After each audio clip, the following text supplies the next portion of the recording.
오늘은 변화에 대한 말씀을 드리고자 합니다. 변화, 이것은 얼마나 우리를 가슴 뛰게 하는 것입니까? 우리의 자녀들이 태어나 신생아 때 그들이 겪는 변화들을 보면서 그 성장을 보면서 우리가 얼마나 기뻐했습니까? 우리 하나님 아버지께서도 우리의 믿음이 변질되지 않고 변화될 때 기뻐하십니다. 그리고 또한 이 변화는 우리의 삶의 생존에 아주 중요한 일입니다.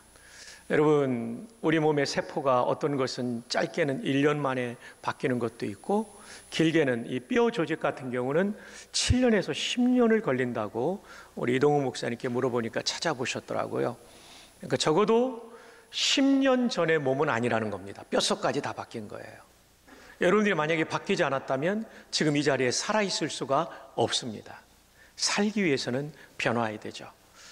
제 목회학 박사 논문은 전통적인 교회의 변화에 대한 주제였고요. 제가 인용했던 논문 중에 로버트 하퍼 박사, 저보다 앞서 플로에서 목회학 박사를 받으신 분인데, 이분도 정체된 교회, 플래토드 처치가 어떻게 활성화될 수 있는가에 대한 논문을 썼어요. 거기에 보면 이런 얘기가 나와요. 당신이 변화를 거부하는 순간이 당신에게 죽음이 시작되는 순간이다. 어떤 공동체든지 변화되지 않고 변질되면 죽게 되어 있다는 것입니다. 이것은 공동체뿐만 아니라 개인에게도 마찬가지이죠. 신앙이 변화되지 않으면, 변질돼 버리면 영적으로 점점 침체되다가 죽은 것과 방불한 신앙생활을 할 수 있는 겁니다. 그런 의미에서 오늘의 주제는 얼마나 중요하단 말입니까? 그 변화를 우리는 거룩한 변화이기 때문에 성화라고 부르죠. 그래서 성화는 변화입니다 라는 주제로 오늘 말씀을 드리게 됩니다. 자, 오늘은 이 변화에 대해서 니고데모라고 하는 인물의 변화를 살펴보면서 우리가 어떻게 변화해야 될지를 배우고자 합니다. 오늘 본문에 나오는 니고데모라는 이름의 뜻은 무엇일까요? 니코스, 승리자, 지도자, 정복자, 다스리는 자라는 니코스와 데모스, 백성이라는 단어가 합성된 단어가 니고데모라는 이름입니다. 여러분, 이 데모스는 우리가 잘 아는 민주주의라는 영어 단어에도 이 단어가 들어가 있습니다. 우리가 민주주의를 디마크로시라고 하는데 거기에 데모스에 데모가 있죠. 이거 국민이라는 거죠. 크라시는 잡고 있다라는 헬라어의 뜻에서 온 것입니다. 그러니까 주권을 누가 잡고 있냐면 국민이 잡고 있는 것이 민주주의죠. 그래서 우리는 선거를 통해서 국회의원도 뽑을 수도 있고 떨어뜨릴 수도 있고, 대통령도 뽑을 수도 있고 떨어뜨릴 수 있는, 우리는 민주주의 국가에 살고 있는 거죠. 어쨌든 니고데모라는 이름은 백성의 승리자, 백성을 다스리는 자, 백성의 지도자라는 뜻을 가진 이름입니다. 자, 그렇다면 니고데모의 부모님, 이 이름을 붙여주신 부모님의 소원은 이루어졌을까요? 네, 3장 1절을 통해서 우리는 확인할 수 있습니다. 함께 보실까요? 그런데 바리새인 중에 니고데모라 하는 사람이 있으니, 니고데모가 일단 바리새인이라는 점을 주목하십시오. 유대인에 뭐라고 되어 있습니까? 지도자. 성경에 각주번호 넘버 2가 달려있죠. 그 각주번호를 찾아서 성경 아래쪽 하단에 보면 이 지도자라는 단어가 또는 산헤드린 공회원이라고 기록되어 있습니다.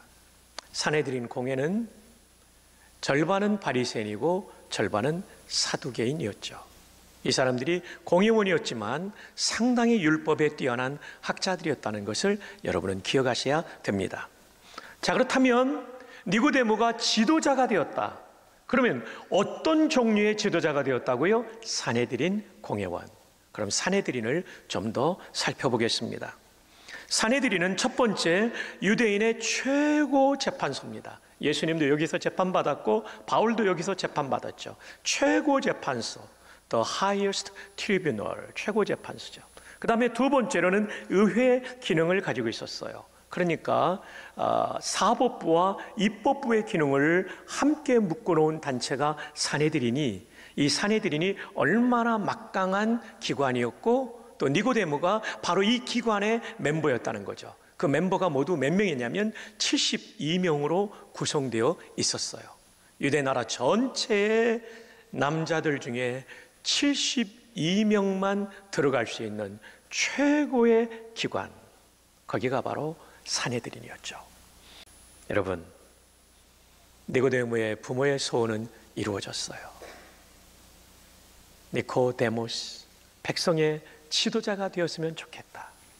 그 소원 그대로 그는 산헤드린 공회원이 된 것이죠. 그런데요, 2절에 보면 이 니고데모가 예수님을 만나러 와요. 왜 만나러 올까요? 그 사회적 지위 가지고 내 마음에 빈 공간을 다 채울 수 없었던 거죠. 여러분, 사회적 지위가 높은 사람을 만나면 아무 고민이 없는 것 같은데 사실은 그분들이 고민이 더 많더라고요. 그리고 그 마음 안에는 그 무엇으로도 채울 수 없는 진공 상태가 있는 거죠. 파스칼의 말처럼 사람의 마음속에는 하나님만이 채울 수 있는 진공 상태의 빈 공간이 있는 거죠. 그래서 이렇게 출세한 니고데모가 예수님께 나오는데 2절에 보면 언제 나오냐면 그가 밤에라고 돼 있어요. 왜 밤에 나왔을까요? 밝은 대낮에 오면 자신이 산헤드린 의원이라는 것을 사람들이 너무나 잘 알기 때문에 자기의 신분을 노출하고 싶지 않았죠. 왜냐하면 신분이 노출되면 아니 산헤드린 의원이 예수를 만나,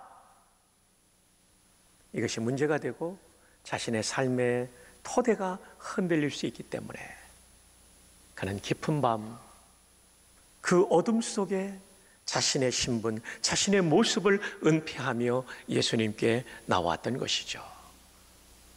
이것이 요한복음 3장의 니고데모입니다.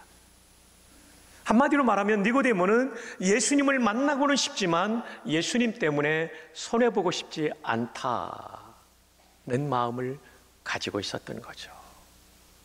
그런데 여러분, 우리 주님은 우리의 마음을 다 꿰뚫어 보는 분이신데도 불구하고 니고데모의 이런 이기적인 마음을 다 아셨지만은 그 마음속에 주님을 향한 추구를, 주님을 만나고 싶어하는 갈망을 읽어내시고는 그에게 긴 말씀을 요한복음 3장에서 해주십니다.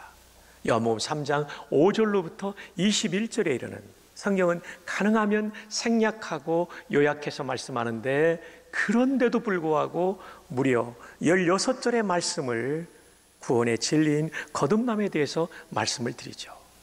그리고 요한복음 3장 5절로 21절의 한 부분에 그 안에 들어가 있는 것이 그 유명한 복음 중의 복음인 요한복음 3장 16절이죠. 함께 읽어볼까요? 하나님이 세상을 이처럼 사랑하사 독생자를 주셨으니 이는 그를 믿는 자마다 멸망하지 않고 영생을 얻게 하려 하심이라. 아십니까? 이 위대한 복음의 메시지가 처음으로 선포될 때는 이렇게 많은 사람 앞에서 선포된 것이 아닙니다. 니고데모라는 한 사람 앞에서 예수님께서 하신 말씀이었어요. 그 위대하신 예수님이 이 위대한 복음을 니고데모에게 개인적으로 전하셨다는 겁니다. 그럼에도 불구하고 니고데모가 예수님을 자신의 구주로 믿었다는 표현이 나오지 않아요. 요한복음 3장에는 베드로처럼 모든 것을 버려두고 예수를 따랐다라는 표현도 나오지 않습니다. 우리가 요한복음 3장만 보면 니고데모에 대해서 우리가 기대할 바가 없습니다. 근데 7장의 니고데모는 달라져 있습니다. 자, 우리 함께 요한복음 7장 1절을 읽어볼까요? 그 후에 예수께서 갈릴리에서 다니시고 유대에서 다니려 아니하심은 유대인들이 죽이려 함이로라. 3장보다 7장은 훨씬 더 살벌한 분위기, 예수님을 죽이려고 하는 분위기였어요. 이것이 요한복음 7장입니다. 그리고 44절에 보면 예수님을 체포하기 위해서 대제사장과 바리새인들이 하인들을 보냈습니다. 아랫사람들을 보냈어요. 그리고 나서 아랫사람들을 잡으러 갔는데 잡아오지 않으니까 이제 책임을 묻는 말을 하죠. 45절에 보면 대제사장과 바리새인들이 어찌하여 잡아오지 않았느냐 그랬더니 46절에 아랫사람들이 말하기를 그 사람처럼 말한 사람은 이때까지 없었나이다. 잡으러 갔다가 은혜 받은 거예요. 47절에 바리새인들이 대답합니다. 너희도 미혹되었느냐? 그리고 48절에 너희뿐 아니라 당국자들이나, 이 당국자에는 산헤드린이 들어가죠. 바리새인 중에 그를 믿는 자가 있느냐? 있으면 가만두지 않겠다는 거죠. 그러면서 49절에는 저주까지 합니다. 율법을 알지 못하는 이 사람들은 저주를 받은 자로다. 예수님과 예수님의 추종자들을 저주하는 상황이 지금 연출되고 있습니다. 자, 그런데 이 상황에 한 사람이 나타나죠. 요한복음 7장 50절 여성들이 힘있게 읽어요. 시작. 그 중에 한 사람 곧 전에 예수께 왔던 니고데모가 그들에게 말하되 51절 남성들이요. 시작.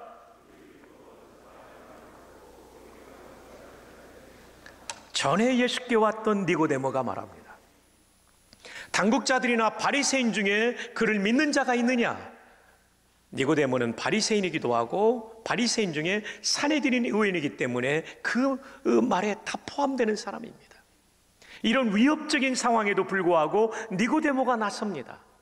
우리 율법은 절차 없이 한 사람을 이렇게 저주하고 처형하려고 하는 것이 마땅하냐?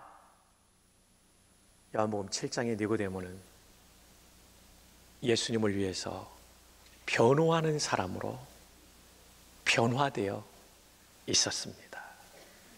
이것이 아름다운 장면이죠. 3장에서는 손해볼 수 없다 해서 7장에서는 손해를 보더라도 예수님을 변호하고 싶다로 바뀐 거죠. 놀라운 변화입니다. 지금 니고데모에게 있어서 삶의 변화는 어떤 변화이냐면 나밖에 모르던 사람이 예수님을 변호하는 사람으로 바뀐 거예요.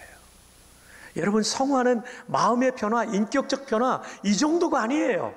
진짜 성화는 나 중심에서 예수님 중심으로 바뀌는 것인데 우리에게 이 성화가 있기를 주님의 이름으로 축복합니다.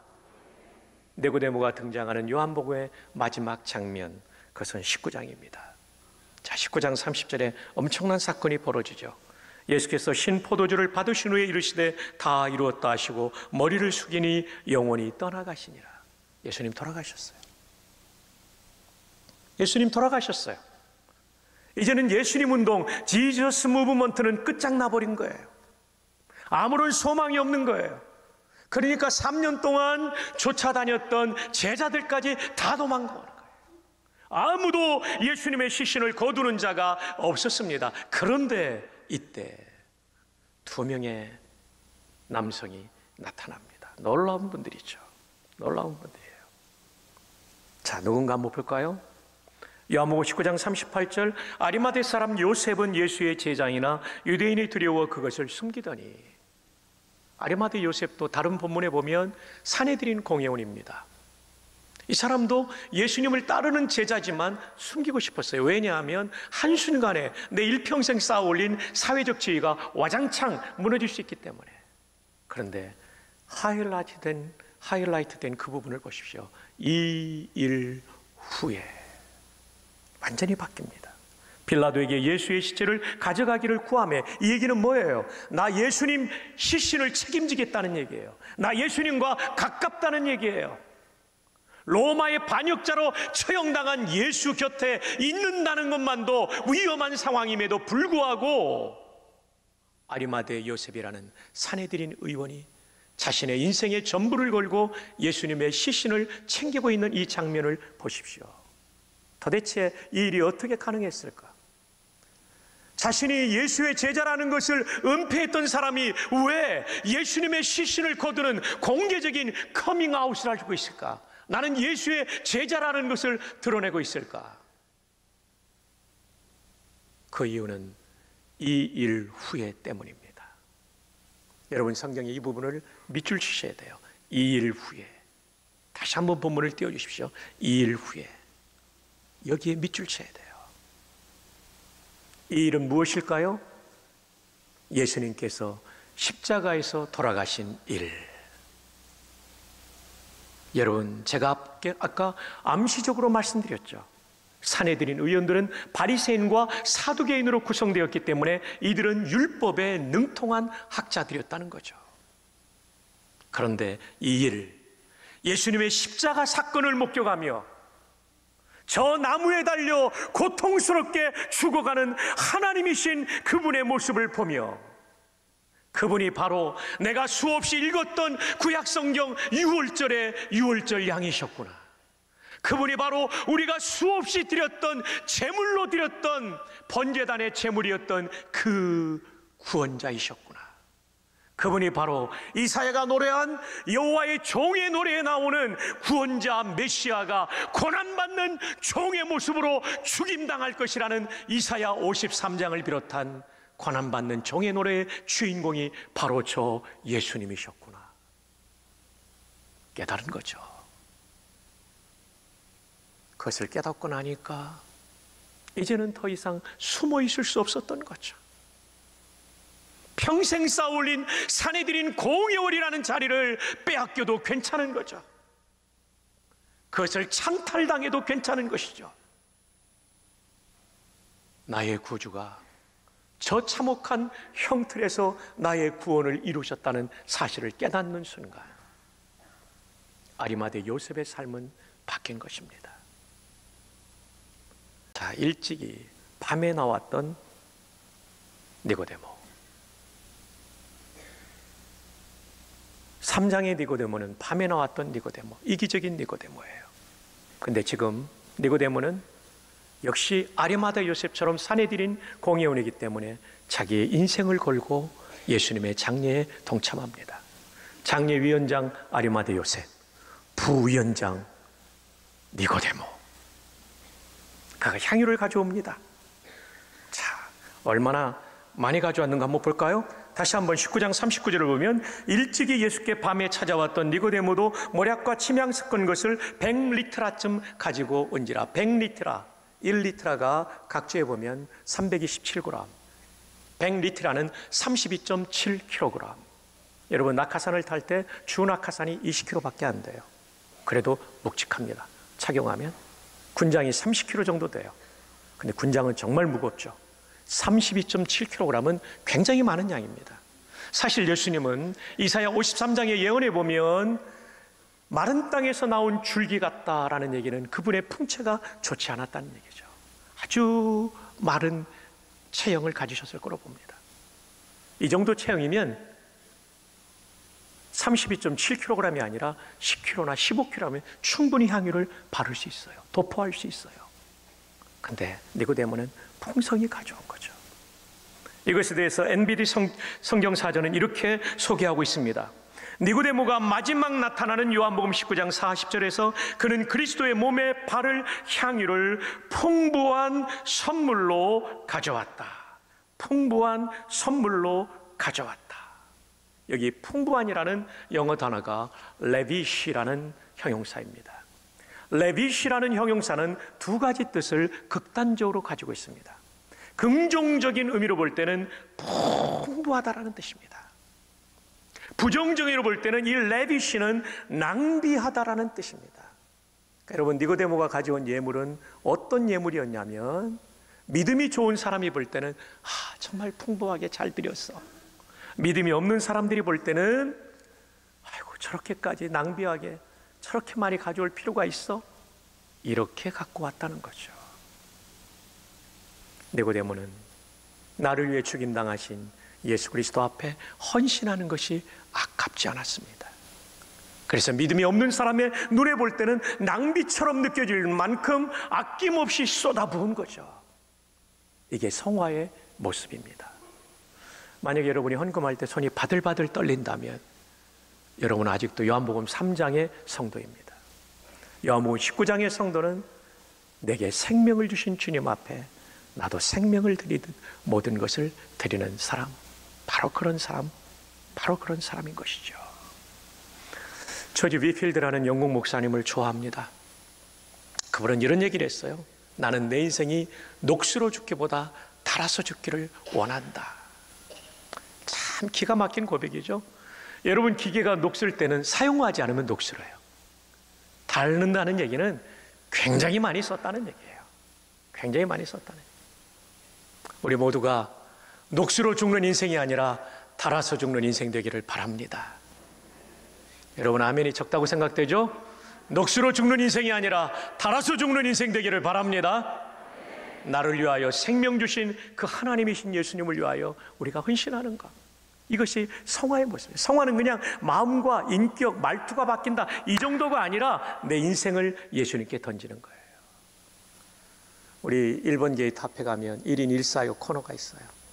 아직 등록해놓고 봉사하지 않는 분이 있다면 물론 너무 지쳐서 오신 분들이 계실 거예요. 일정 기간을 쉬더라도 이제부터는 1인 1사역 코너에 가서 여러분 봉사해야 돼요. 한번 따라 합시다. 주여! 작습니다. 크게. 주여! 내 인생이 녹수로 죽는 인생이 아니라 달아서 죽게 하여 주옵소서. 아멘입니까? 인생 정말 빠른 것 같습니다. 인생이 정말 빠릅니다. 제가 60이 넘을 줄을 저도 몰랐어요. 정말 빠릅니다. 쏜살같이 지나갑니다. 다 지나갑니다. 잡은 것 같지만 다 놓칩니다. 오직 한 번뿐인 인생 속히 지나가리라. 오직 그리스도를 위한 일만이 영원하리라. 우리 그렇게 살 수 있기를 바랍니다. 말씀을 맺습니다. 오늘 말씀의 제목은 성화는 변화입니다. 성화는 변화예요. 그 변화가 단지 마음의 변화, 언어의 변화, 이걸로 끝나는 게 아니에요. 자, 먼저 요한복음 3장의 니고데모는 이기적인 사람이었지만 어떻게 변화됩니까? 예수님을 위해서 위험한 순간에도 예수님을 변호하죠. 여러분, 집안과 일터에서 예수님 모욕하는 사람이 있으면 예수님 그런 분 아닙니다라고 말해야 돼요. 예수 믿는 사람이 잘못해서 그렇지 예수님은 그런 분 아닙니다. 7장까지 나아가야 돼요. 7장에 있는 성도들은 19장까지 나아가야 돼요. 나를 위해 죽임당하신 하나님이신 그분 앞에 내 인생을 쏟아부을 수 있는, 영원한 것에 인생을 바칠 수 있는 우리가 되기를 바랍니다. 마지막으로 묻습니다. 당신은 지금 요한복음 몇 장에 계십니까? 한 번 더 여쭙니다. 당신은 지금 요한복음 몇 장에 계십니까?